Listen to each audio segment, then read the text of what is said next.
Hello बच्चों, let's see the question. So the question is which of the following is non ionisable complex. तो यहाँ पर आपको question इनमें से कौन सा कंपाउंड आपका नॉन आयोनाइजेबल कॉम्प्लेक्स है। नॉन आयोनाइजेबल कॉम्प्लेक्स कौन होते हैं? ऐसे कंपाउंड जिनको एक्वस सोल्यूशन में डालने पर वो किसी भी टाइप का कोई भी आयन प्रोड्यूस नहीं करती, वो आपके नॉन आयोनाइजेबल कॉम्प्लेक्स होते हैं।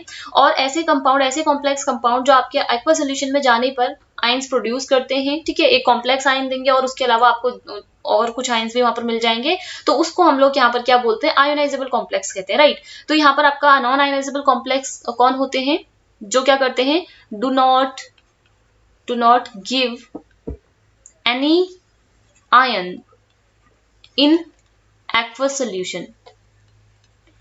ओके, तो एक्वस सोल्यूशन में ऐसा कंपाउंड जो एक्वस सोल्यूशन में आपको कोई भी आयन नहीं देता, that is a non ionisable complex. Okay, तो अगर मैं फर्स्ट ऑप्शन यहाँ पर देखूं तो ये आपका CONH3 होल 3 है, उसके बाद Cl3 है। अब देखिए ये जो स्क्वायर ब्रैकेट है, इसके अंदर जो चीजें होती है वो आपका आयोनाइजेशन स्फेयर होता है। इस स्क्वायर ब्रैकेट के बाहर जो चीजें हैं वो आपका आयोनाइजेशन स्फेयर होता है, ठीक है। आयोनाइजेशन स्फेयर में जो चीजें प्रेजेंट होती हैं वो आपके आयंस में ब्रेक हो जाती हैं, ठीक है। और जो कोऑर्डिनेशन स्फेयर के अंदर होती है वो आपके आयंस में ब्रेक नहीं होती हैं एक्वस सोल्यूशन में डालने पर। ओके, तो जैसे ही हम इस कंपाउंड को एक्वस सोल्यूशन में डालेंगे तो यहाँ पर आपका क्या हो जाएगा? बिकॉज इसके आयोनाइजेशन स्फेयर में कोई भी एंटिटी प्रेजेंट नहीं है, तो it this compound will not dissociate into ions. ये आपको किसी भी तरीके का कोई भी आयन एक्वस सोल्यूशन में नहीं देगा। ये जैसा था वैसा का वैसा आपके एक्वस सोल्यूशन में पड़ा रहेगा इस तरह से। ओके, तो यहाँ पर आपको कोई भी आयन नहीं मिलता है, दैट्स वाई ये आपका क्या है? यहाँ पर नॉन आयोनाइजेबल है। ओके, ये आपका क्या है? नॉन आयोनाइजेबल कॉम्प्लेक्स है, राइट। तो ये आपका करेक्ट हो जाता है। अगर मैं फर्स्ट, सेकंड, थर्ड और फोर्थ में देखूं तो तीनों ही कॉम्प्लेक्स कंपाउंड में आपके यहाँ पर क्या है? आयोनाइजेशन स्फेयर में एंटिटीज प्रेजेंट हैं, तो ये आपके क्या हो जाएंगे? आयंस में ब्रेक होंगे। ड्यू टू दैट यहाँ पर आपको कॉम्प्लेक्स आयन आपको एक देखने को मिलेगा और उसके अलावा दूसरे आयंस मिलेंगे, ठीक है। तो चेक कर लेते हैं। देखिए सेकंड ऑप्शन को अगर मैं देखूं तो CONH3 होल 4 Cl2 Cl, इसको जैसे ही एक्वस सोल्यूशन में डालेंगे यहाँ पर आपको क्या मिलेगा? ये जो Cl है आपका Cl माइनस के फॉर्म में यहाँ से निकल जाएगा, ठीक है।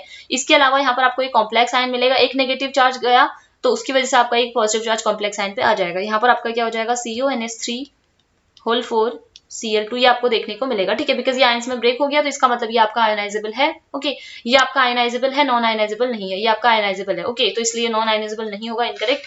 ऑप्शन थर्ड अगर मैं देखूं यहाँ पर CONH3 होल 5 Cl3। ओके, इसको भी अगर आप एक्वस सोल्यूशन में, ये एक्वस सोल्यूशन में डाला था, ठीक है। एक्वस सोल्यूशन में डालेंगे तो क्या हो जाएगा? ये 3 Cl आपके यहाँ पर से 3 Cl माइनस के फॉर्म में निकल जाएंगे। 3 नेगेटिव चार्ज अगर अलग हो जाएगा तो कॉम्प्लेक्स पे आपका 3 पॉजिटिव चार्ज आ जाएगा, राइट। तो यहाँ पर क्या बचेगा? CO जो कोऑर्डिनेशन स्फेयर में है वो आपके डिसोशिएट नहीं होते, वो वैसे के वैसे ही रहते हैं। ओके, आयनाइजेशन स्फेयर वाला अलग हो जाएगा। तो इस तरीके से यहाँ पर भी आपको आयंस मिला, तो इसका मतलब ये भी आपका आयनाइजेबल है, नॉन आयनाइजेबल नहीं है। ओके, नेक्स्ट अगर मैं देखूं ऑप्शन 4 में तो यहाँ पर भी आपका क्या गिवन है? CONH3 होल 6 Cl2 गिवन है, ठीक है। एक्वस सोल्यूशन में जाते ही ये भी आपको क्या देगा? यहाँ से आपके 2 Cl माइनस क्या हो जाएंगे? अलग हो जाएंगे। तो ये कॉम्प्लेक्स आयन पे आपका 2+ चार्ज छोड़ के जाएंगे। ओके, ड्यू टू दैट यहाँ पर आपका CONH3 6 इस तरीके के कॉम्प्लेक्स आयन और ये 2 Cl माइनस आयन आपको देखने को मिलेंगे, तो ये भी आपका आयोनाइजेबल है और नॉन आयोनाइजेबल ये नहीं है। तो नॉन आयोनाइजेबल आपका केवल कौन है? यहाँ पर जो ऑप्शन 1 में कंपाउंड देखा वही है, hence option 1 is the right answer of your question. Hope you understood it well. Good luck.